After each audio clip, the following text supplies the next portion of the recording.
కలియుగ దైవం తిరుమల వెంకటాద్రిపై కల్తీ నెయ్యి సరఫరా జరిగిందంటూ కూటమి ప్రభుత్వం చేసిన కుట్రలను సిబిఐ దర్యాప్తులు నిజం కాదని తెలిసిందని వైసీపీ నాయకులు స్పష్టం చేశారు. ఆ పార్టీ పెందుర్తి నియోజకవర్గం సమన్వయకర్త అన్నంరెడ్డి ఆదిప్రాజు, అల్లూరు జిల్లా పార్టీ పరిశీలకుడు శరగడం చిన్నప్పలనాయుడు, మెంట మహేష్ బాబు సహా పార్టీ నాయకులు, కార్యకర్తలు, మహిళలు పెద్ద సంఖ్యలో పెందుర్తి వెంకటాద్రిపై 101 కొబ్బరికాయలు కొట్టి ప్రచార కార్యక్రమాలు నిర్వహించారు. వెంకటేశ్వర స్వామిని దర్శించుకొని కూటమి నాయకులకు మంచి బుద్ధి ప్రసాదించాలని ప్రార్థనలు చేశారు. ఈ కూటమి ప్రభుత్వం అధికారంలోకి వచ్చిన తర్వాత మనం చూస్తున్నాం, రాష్ట్ర వ్యాప్తంగా కూడా వాళ్ళకు ఉన్నటువంటి అధికార బలంతో కన్నా అధికార మదంతో విపరీతమైన డబ్బు సంపాదించి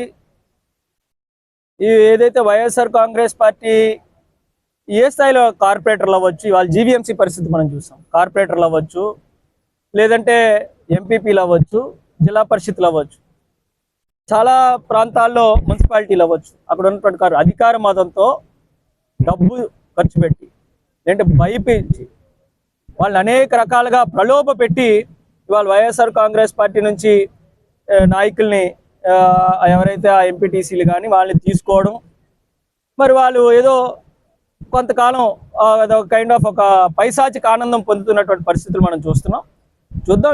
ఇంకా కూడా ఇక్కడ పెందుతులో పూర్తిగా జరిగిపోయింది ఏం లేదు. ఇంకా 5వ తారీఖు వరకు టైం ఉంది కాబట్టి ఈ లోపు ఖచ్చితంగా వైఎస్ఆర్ కాంగ్రెస్ పార్టీ నుంచి ఇవాళ చూడండి అసలు ఏ రకంగా వాళ్ళు నిజంగా నైతికత ఉన్నటువంటి వాళ్ళైతే పోటీకే వెళ్ళకూడదు.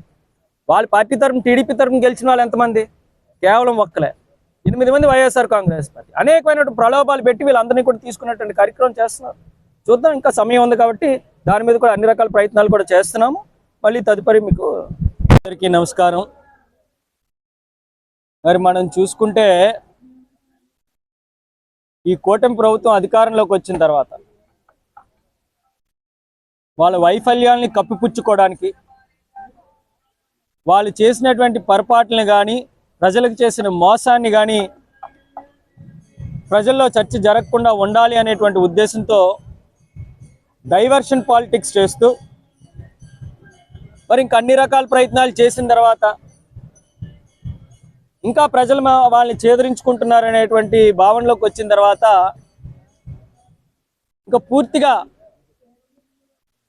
బరి తెగించి మరి సాక్షాత్తు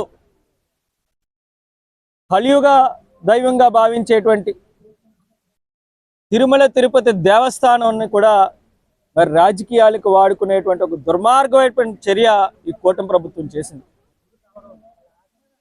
మరి ఏదైతే అతి పవిత్రంగా భావించేటువంటి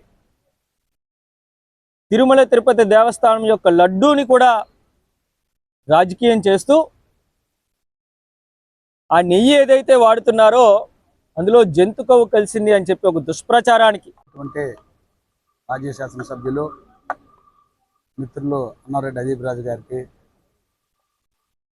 రాష్ట్ర కార్యదర్శి గండి రవి గారికి, రాష్ట్ర కార్యదర్శి బయలుపూడి భగవాన్ జయరాం గారికి, మా పార్టీ అధ్యక్షులు, వార్డు అధ్యక్షులు,